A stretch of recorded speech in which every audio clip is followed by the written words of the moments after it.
Maravilha, maravilha. Então vamos aproveitar esse momento que nós falamos de molécula polar, molécula apolar, isômero cis e isômero trans e fazermos uma revisão na propriedade chamada de momento dipolar resultante.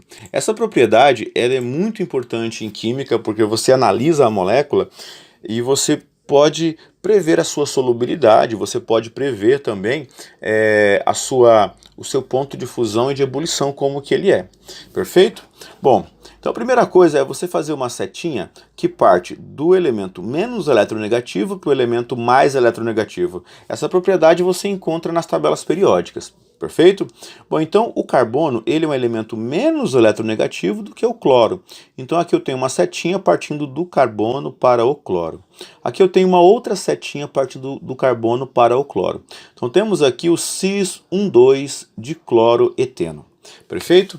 Bom, essa força que está partindo do carbono para o cloro, eu posso chamar de momento dipolar.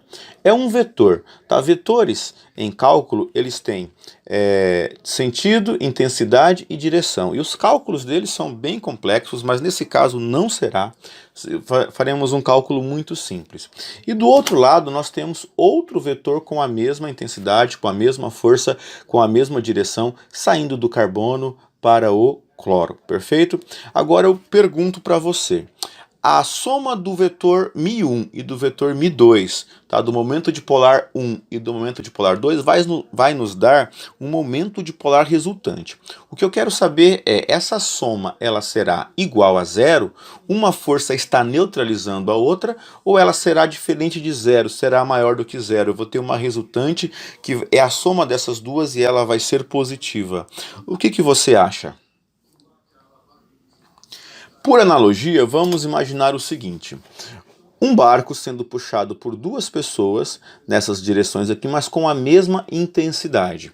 O que você acha? Esse barco ele vai ficar parado, porque a resultante vai ser igual a zero, uma força está anulando a outra, ou esse barco ele vai se mover para frente, porque a resultante dessas duas forças vai dar uma resultante que vai fazer com que ele se mova. O que você acha? Tenho aqui as duas forças, da mesma forma que está ali na molécula. Perfeito, eu sei que você acertou, né? A resultante aqui ela é para frente, tá? Porque essa força somada com essa vai me dar uma resultante que é diferente de zero. Como aqui na molécula será uma força para cima. Perfeito?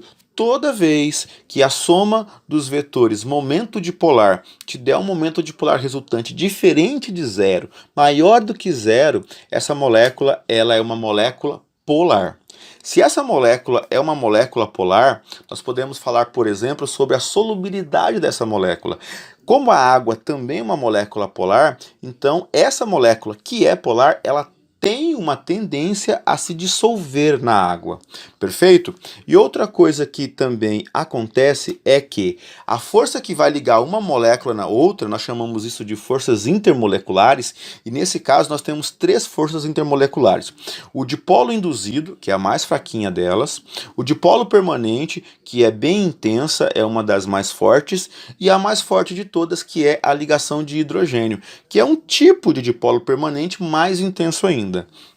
Toda vez que você tem moléculas polares e que não há ligação de hidrogênio só acontece quando você tem hidrogênio ligado com flúor ou com oxigênio. Aqui não temos nem oxigênio e nem flúor, então é uma molécula polar que não é com ligação de hidrogênio. O que vai ligar uma molécula na outra é um dipolo permanente. E essa é uma força intensa, é uma força forte, podemos dizer assim. E isso faz com que o seu ponto de ebulição seja um ponto de ebulição considerável, aqui no caso é 60,3. Perfeito? Agora vamos analisar a outra molécula que é o trans 1,2 de cloroeteno. Perfeito? Aqui eu tenho a mesma situação, uma força saindo do menos eletronegativo para o elemento mais eletronegativo, e acontece também aqui embaixo do elemento menos eletronegativo para o elemento mais eletronegativo. Como eu disse para você, aqui eu tenho o momento dipolar 1 e aqui o momento dipolar 2, ou μ1 e Mi2. Essas forças agora, elas estão se somando, vai dar uma resultante maior do que zero, ou elas estão se anulando, vai dar uma resultante igual a zero. O que você pode analisar sobre esses vetores? Por analogia, nós podemos imaginar um barco, uma pessoa puxando com uma força de mesma intensidade para um lado e outra com a mesma força de mesma intensidade, mas para o outro lado, para outra direção. O que você acha? Esse barco ele vai se mover igual ao outro ou ele não vai se mover, se as forças forem iguais? Acertou, meu querido. A resultante vai ser igual a zero. Esse barco ele não vai se mover, porque uma força está anulando a outra. E isso também é observado nessa molécula. E como isso também é observado nessa molécula, toda vez que a força resultante, o momento dipolar resultante de uma molécula, ele for igual a zero, trata-se de uma molécula apolar. E se essa molécula ela é apolar, eu posso, por exemplo, prever a solubilidade dela. Essa molécula provavelmente ela vai ser insolúvel em água ou pouco solúvel em água. Por que que isso acontece? Porque a água é uma molécula polar e nós sabemos que em química semelhante dissolve semelhante, polar dissolve polar e apolar tende a dissolver apolar. Como o trans 1,2 de cloroeteno é apolar, então a solubilidade dele em água é pequena ou então ele é insolúvel em água. E outra coisa que acontece com as moléculas apolares é que a força que liga uma molécula na outra, a força intermolecular entre essas moléculas é um dipolo induzido. É a força mais fraquinha que existe entre as moléculas no geral. Molécula apolar, a força é o dipolo induzido, que é menos intenso do que o dipolo permanente. Portanto, olha só a influência disso. Uma molécula dessa ligada na outra, a ligação entre elas é muito fraca. Então, o ponto de ebulição dela vai ser menor. Olha aqui, o ponto de ebulição dessa é 47,5, enquanto essa aqui é polar, é 60,3. Perfeito? Então, para você prever a solubilidade ou então o ponto de fusão e o ponto de ebulição de uma molécula, basta que você calcule o seu momento dipolar resultante. Perfeito? Caminhando aqui, nós temos essa aplicação aos alcenos. Alcenos são hidrocarbonetos que têm saturação com ligação dupla, portanto, eles podem apresentar uma isomeria geométrica. Como que eu escrevo uma molécula de um isômero geométrico? Bom, primeira coisa, você numera a cadeia, dá o nome para esse hidrocarboneto. Aqui eu tenho 5 carbonos, pente. Ligação dupla entre o segundo e o terceiro carbono, menor é o segundo, então é en. Hidrocarboneto termina com O, então esse aqui será o pente 2eno. Perfeito? Para escrever esse isômero, você pega essa parte que tem a ligação dupla, coloca a ligação dupla entre esses dois carbonos e as outras duas ligações simples você escreve assim em diagonal. Perfeito? E aí você passa uma linha para você dividir, né, o plano superior do plano inferior. Se você colocar dois ligantes iguais do mesmo lado, você terá o isômero cis. E se você faz o contrário, coloca dois ligantes iguais em lados transversos, em lados opostos, você vai ter o isômero trans.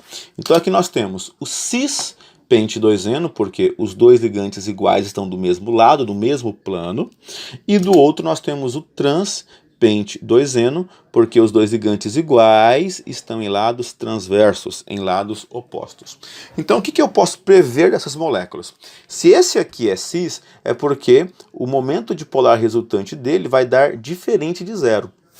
Quando isso acontece, a molécula é polar, e se a molécula é polar, provavelmente ela também será solúvel em água, porque a água é polar, e ela vai ter um ponto de ebulição e um ponto de fusão maior do que o seu irmãozinho que tem isomeria trans, porque se ele é trans, o momento dipolar dele vai dar igual a zero, e quando isso acontece, a sua polaridade é de uma molécula apolar. Portanto, o trans ele vai ter uma solubilidade em água reduzida, ou ele será insolúvel em água. A força que vai ligar essa molécula com outras moléculas dela mesma vai ser o dipolo induzido, que é sempre de moléculas apolares.